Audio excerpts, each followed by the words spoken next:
de la mà d'un escritor.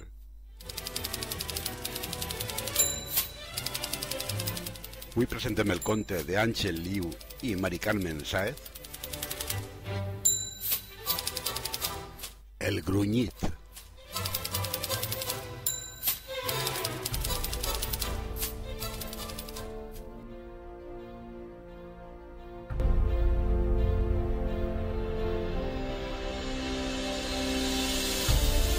Un saure immens havia mossegat amb força les càpsules de protecció. Jonathan i Alba n'activaren la vibració, les obriren i isqueren corrent cap a una cova que tenien a prop. Van abandonar les càpsules gairebé destruïdes i s'intentaren posar en contacte amb Concha sense resultat. El senyal no arribava. Havia estat una idea molt agosarada. Tots dos volien tornar a la superfície, però les càpsules estaven molt danyades. Pot ser massa. No es podien entretenir gens. Havien de trobar un lloc segur i s'endinsaren en una cova que, per les contínues giragonses que tenia, es va semblar més aviat un laberint que una altra cosa. Caminaren sense saber on anirien a parar durant més de mitja hora fins que van escoltar de nou i aquell el saure, els dos, amb el cor a la gola, el seguia per darrere. De sobte, van veure una llum que anava cap a ells acompanyada d'un so que semblava espantar-lo. Tots dos corregueren cap a la llum, que resultà ser d'una llanterna, i la música d'un radiocasset que un xic, com ells, però amb la pell una mica més verdosa, duia a la mà. Gràcies per salvar-nos. Jo sóc Alba, va dir encara alenat. i jo, Jonathan. Jo sóc Josep. Seguiu-me. Aquesta zona és perillosa. El laberint acabava en una mena de plaça amb vegetació que rebia llum natural de l'exterior. Una llum filtrada i augmentada per una mena d'espitll que l'envoltava. Custodiada per arbres centenaris, hi havia una aldea humil i sense pretensions, on vivien pocs habitants. Josep els va portar a casa davant l'expectació de la resta dels veïns, els quals, espantats com si foren extraterrestres, ja a casa, tota de fusta, van seure a taula i Josep els oferí un suc de fruites perquè renovaren forces. La vostra pell no és com la nostra. Veniu de fora, veritat? Va preguntar Josep. Jonathan i Alba no el van comprendre. Sou del món de fora, veritat? Els va repetir Josep. Els dos es van quedar mirant-se sense saber ben bé què respondre. No sabem què vols dir amb el món de fora. Hem caigut dins d'un pou. Això és tot. Respongué Alba categòrica. Tant se val. Ja ho descobriré vosaltres mateixos. Digué Josep sense insistir-hi. Els tres deixaren parlar el silenci per una estona. Tots tres tenien un problema que calia resoldre. La presència d'aquests estranys podria generar més d'un conflicte en la comunitat. Havia costat molt de temps trobar la tranquil·litat i Josep no podia consentir que tot aquell treball se n'anara en orris per aquella sobtada visita. Com penseu eixir d'ací? Va preguntar-los finalment. Els dos negàrem amb el cap. Les càpsules en què hem vingut estan espatllades. Si les pogueren reparar, podríem eixir d'ací. Però les hem deixades a l'entrada de la cova, digué Jonathan. Cova? Pregunta estranya a Josep. Això no és cap cova. És un laberint i nosaltres hi som al vell mig. El laberint té 4 eixides i en cadascuna hi ha un saure gegant fent guàrdia. Tot seguit, agafà un dels llibres que tenia damunt l'escriptori i es va mostrar un mapa del laberint amb les 4 eixides, cadascuna marcada amb un color i una figura diversa. Recordeu quina d'aquestes figures heu vist a l'entrada? No hi hem fixat. Estàvem més preocupats pel saure, la veritat. Respongué Alba encara atemorida. Justament en aquell precís instant, Jonathan va rebre una notificació del GPS. Era la tercera càpsula. Tots dos es miraren amb un somriure d'esperança. Concha també hi havia baixat. Què és això? Pregunta Josep encuriosit. Un aparell que ens informa del lloc on són els nostres companys d'expedició. Va inserit dins de les càpsules i ens informa que una nova càpsula és ben a prop d'una de les eixides. Anem-hi! Va cridar Alba. Hem de reunir-nos amb Concha. Tots tres encetaren el camí entre els túnels, tot i que ara ho fèiem amb més seguretat, ja que l'ajuda del GPS i de la llanterna de Josep es donaven una certa visibilitat.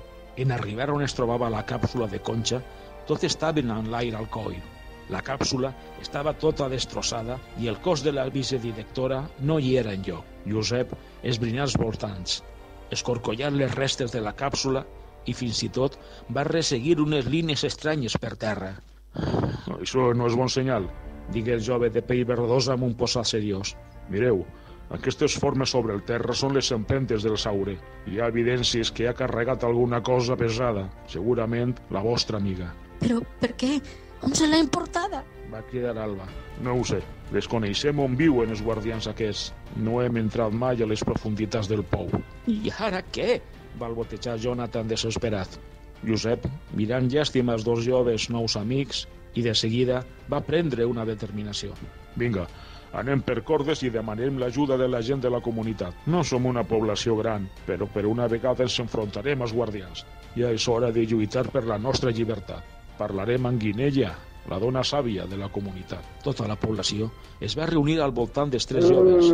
Guinella va fer uns passos endavant. Potser la vostra arribada siga la nostra salvació.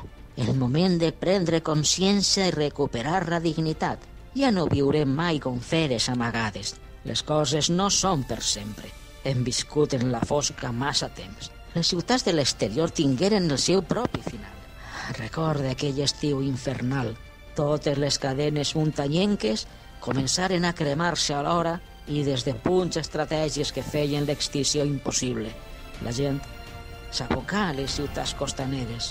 En passar el foc, vingué el desert negre de la cendra perpètua. No obstant això, era ben difícil de creure que tots els habitants de les serralades hagueren seguit el mateix camí.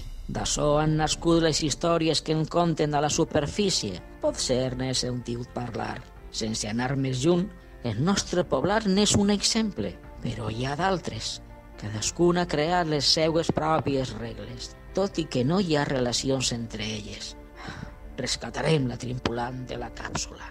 Alba i Jonathan s'ajuntaren en aquell grup de persones decidides, disposades a arriscar la seva comoditat per ells per canviar el seu futur i recuperar la llum. Els dos joves sabien del cert que trobarien Conxa sana i estàlvia. Mentrestant, Conxa obria els ulls i li semblava estar al vell mig d'un malson, recolzada sobre una roca, envoltada d'arbres, enmig d'una clariana, el cos dolorit. Veia un llac d'aigües blavoses remenades pel vent lleuger que li encisaven la mirada. Se sentia un gruny de dolor. A tocar d'ella hi havia un saure ferit. Els ulls la miraven amb una immensa tristesa. Què tens? Preguntà sense por mentre s'arrossegava cap a l'animaló. A veure eixa pota? Tens clavada alguna cosa. Deixa'm que t'ajudi. L'animal feu un gruny i es befugà indefens. La sang li regalimava pota avall. Intentà allunyar-se de la dona, fins i tot amagar una urpada, però no va aconseguir ni acostar-s'hi ni una miqueta. Conxa estripà la gasadora que duia i li va netejar la ferida. Ell s'hi deixà fer. Vaja, t'he fet jo aquest trau? Haurà sigut la càpsula. Ho sent, amic. Pel teu gruny tan poderós havien pensat que ací a sota hi havia un monstre. Eres gran, però no sembles perillós. La colla de persones aparegué de sobte. Conxa, s'esmirà encuriosida, començava a estar curada d'espant. Un home que semblava un gegant alçà l'arc i apuntà el saure i la fletxa isqué disparada, tot fet un brunzit esveridor. No! Xisclà Conxa i es posà davant del saure per tal d'evitar que el mataren. Fou un acte reflex sense meditar. Josep i Alba cridaren els dos alhora. Per sort, la destresa de l'arquer no era molt bona i la fletxa s'estimbà contra una roca. L'acte de Conxa, un gest tan simple, podria representar un nou futur per als habitants del laberint. Tot i això, la tornada a casa dels tres aventurers ja era una altra història. Ara només tenien dues càpsules i no en un estat massa bo. Intentem arreglar les càpsules? Preguntà Jonathan una mica decebut. Encara que no som enginyers de la NASA. Mentrestant, us quedareu a Billy amb nosaltres. Tenim moltes coses per aprendre els uns dels altres. Els dies, en un indret tan màgic, passaren volant. Eren tantes les meravelles que van aprendre d'aquella comunitat, tenien tantes preguntes per fer, que el temps corria tota virolla, fins que un dia tingueren notícia dels altres guardians del laberint, en veure que el saure ferit havia sigut curat i tractat amb molta dignitat pels humans, van deixar lliures les eixides que custodiaven. Havia arribat el moment d'acomiadar-se dels seus amics. Josep i el saure, ja recuperat, acompanyaren els tres aventurers a través d'un dels camins alliberats, però on podien arribar més fàcilment a l'exterior. Després d'un llarg recorregut, el túnel s'acabava en una paret llisa. Els 3 visitants miraren al voltant força confusos, però de seguida el Saure va prémer amb les poderoses ur per la paret en un lloc que només ell coneixia. Tot seguit, la gran roca perfectament dissimulada va deixar l'eixida expedita. Vos trobarem a faltar, murmurà Josep entristit. M'heu parlat tant del vostre món que em venen ganes d'anar-me'n amb vosaltres. Potser algun dia vindràs a casa nostra, Digué Jonathan. I tant que sí. Intervengué animosa Alba. Tanqueu bé el camí, Josep. Aconsella Concha. Els de fora no han de descobrir entrada a la vostra llar. No sabem el mal que podrien fer-vos. Adeu, amics, sé que ens tornarem a veure. Digué Josep armant-se de valor. El Saure va fer un gruny d'aprovació i va refregar el cap sobre Concha. Ella va contenir una llàgrima i va acariciar aquell enorme animal a què havia après a estimar tan fàcilment. Després de travessar el forat, els 3 viatgers veieren tancar-se la gran pedra darrere seu, fins a restar fermada a les parets. Cap escletxa feia veure que allò fora una cavitat. Aquell dia, en veure la llum, els 3 aventurers van fer la promesa de guardar aquest secret per sempre més.